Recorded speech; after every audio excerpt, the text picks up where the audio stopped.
नमस्कार दोस्तों, मैं डॉक्टर सतीश तिवारी आप सभी लोगों का भारतीय दार्शनिक मंच पर बहुत बहुत स्वागत करता हूं।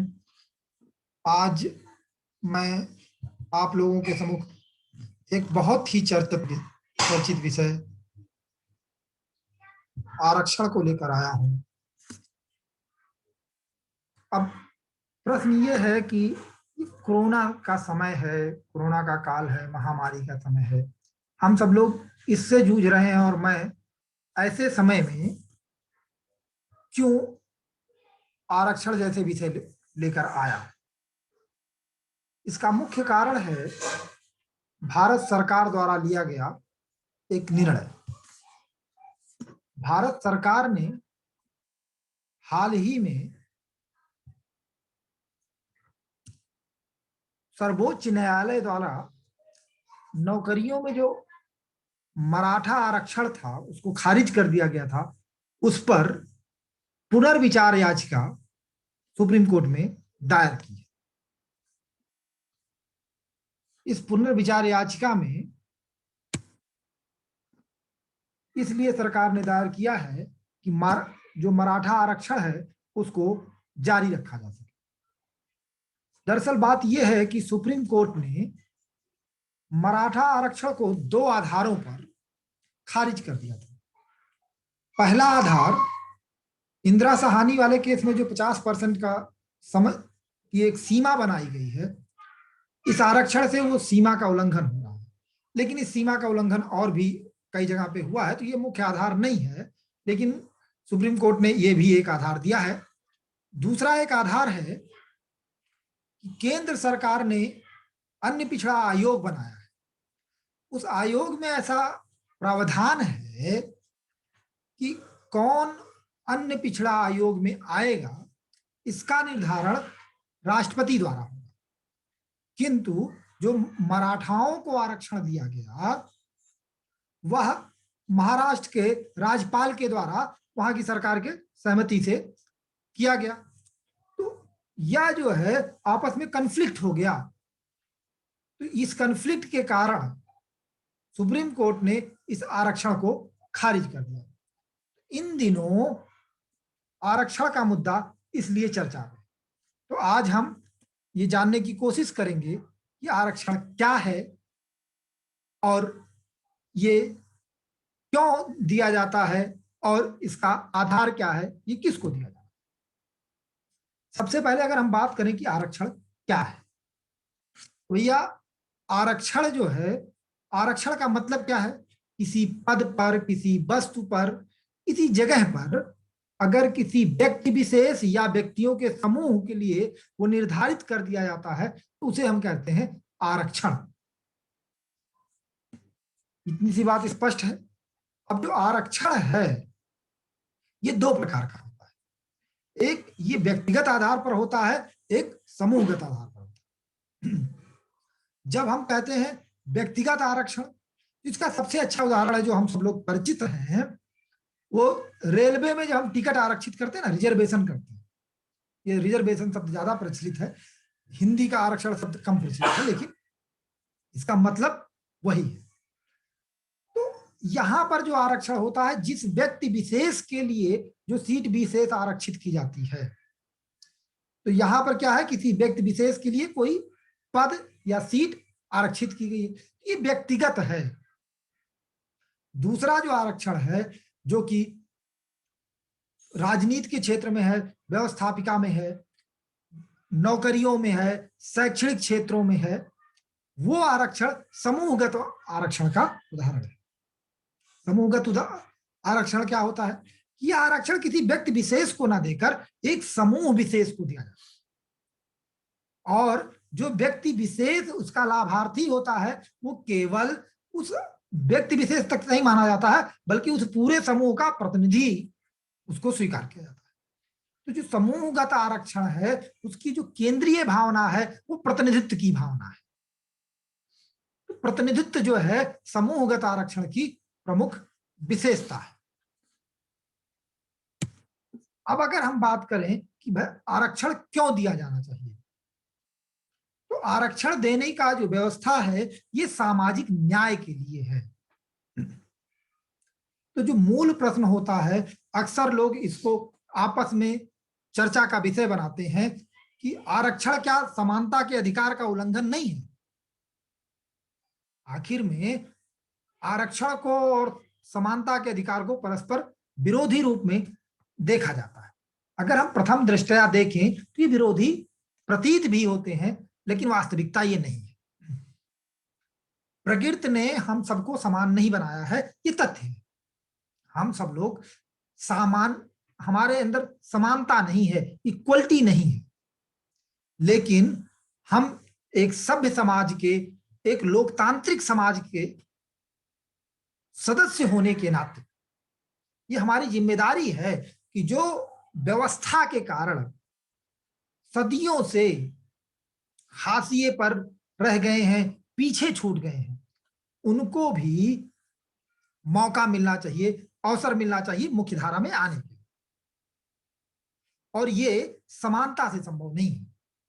अब जैसे अगर कुश्ती के खेल में, रेसलिंग में, मल्ल युद्ध में हम ये करें कि 65 किलो भार के व्यक्ति को 1.5 कुंटल वाले व्यक्ति से अगर लड़ा दें समानता के आधार पर, तो क्या ये संभव है? क्या ये सही होगा?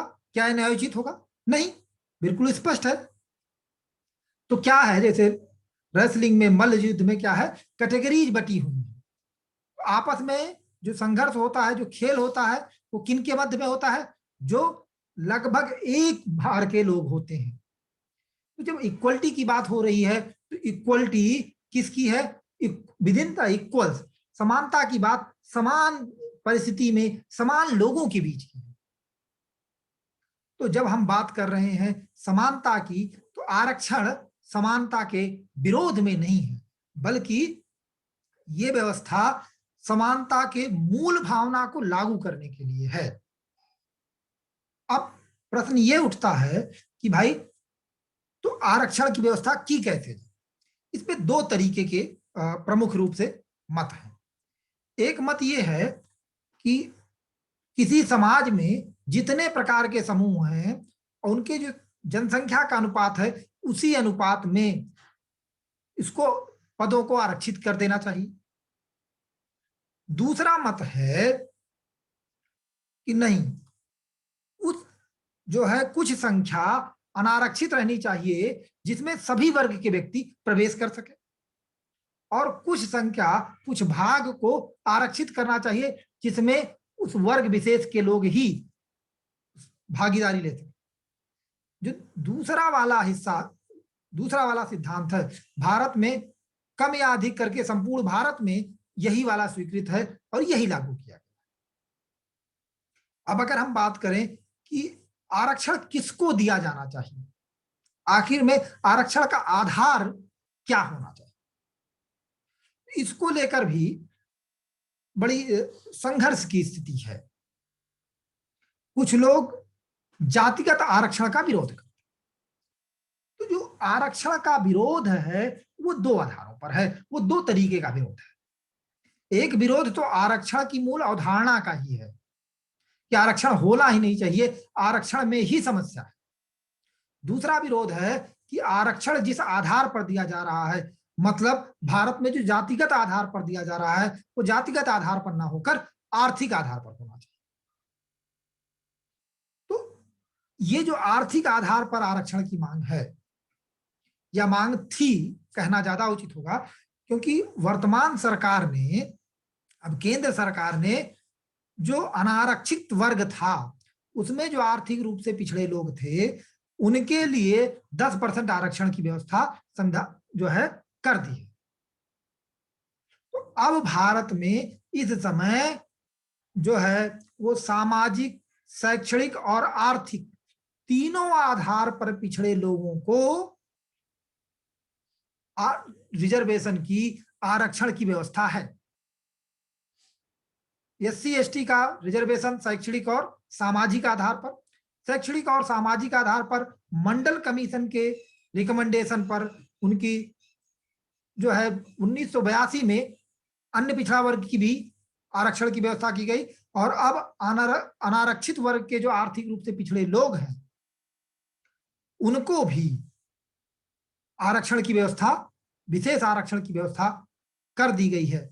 लैंगिक आधार पर नौकरियों में, शैक्षणिक संस्थानों में और स्थानीय निकायों में पहले से आरक्षण है। तो इस समय भारत में लगभग सभी आधारों पर आरक्षण उपलब्ध है।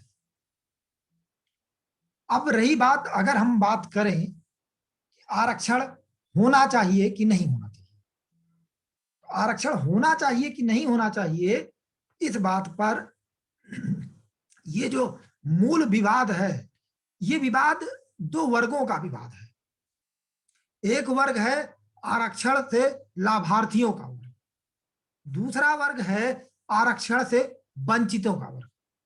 और ये दोनों लोग चिंतन नहीं करते हैं, मनन नहीं करते हैं, बल्कि आपस में विवाद करते हैं, एक दूसरे का प्रतिकार करते हैं और आपस में लड़ने लगते हैं। अब आरक्षण जैसे जो हितों के टकराव का मुद्दा है, इस पर ये होना चाहिए कि नहीं होना चाहिए, इस पर चिंतन का एक सही तरीका यह हो सकता है कि एक बड़े राजनीतिक विचारक हैं, अमेरिकन विचारक हैं, जॉन रॉल्स। उनका एक सिद्धांत है जो सामाजिक न्याय के संदर्भ में उन्होंने दिया था, वेल ऑफ इग्नोरेंस, अज्ञानता का पर्दा। मतलब आप निर्णय सही तब ले पाएंगे जब आपको भविष्य में आपके होने वाली स्थिति की जानकारी ना हो। इसको आरक्षण के चिंतन में हम इस रूप से यूज कर सकते हैं, इस रूप में प्रयोग कर सकते हैं कि हमको ये ना पता हो, हम ये मानकर इस पर चिंतन करें कि हमें ये नहीं पता है कि ये निर्णय लेने के बाद हम आरक्षण के लाभार्थी होंगे या आरक्षण से वंचित होंगे। तब अगर हम चिंतन करें तो हम सही निष्कर्ष निकाल पाएंगे, सही रूप से सोच पाएंगे कि आरक्षण होना चाहिए या नहीं होना चाहिए। मित्रों, मेरा आप सभी लोगों से अनुरोध है कि आप सब लोग अपने आप इस तरह से रॉल्सियन मेथड से आरक्षण के मुद्दे पर विचार करें, अपने तर्क गढ़ें और उन तर्कों को कमेंट बॉक्स में कमेंट के माध्यम से हमें बताएं और फिर हम इस पर आगे चर्चा करेंगे, परिचर्चा करेंगे। मित्रों, आज के लिए इतना ही। मेरा आप सभी लोगों से अनुरोध है कि यदि आपको इस तरह के विषयों पर और वीडियो चाहिए तो आप हमको कमेंट करके बताएं। हमारे इस चैनल को आप सब्सक्राइब कर लें, वीडियो को लाइक करें और अधिक से अधिक शेयर करें, जिससे जो मेरी मूल भावना है अपने विचारों को लोगों तक पहुंचाने की, लोगों को वास्तविक रूप से, मूल प्रत्यात्मक रूप से जागरूक करने की, वो मैं सिद्ध कर सकूं। बहुत बहुत धन्यवाद।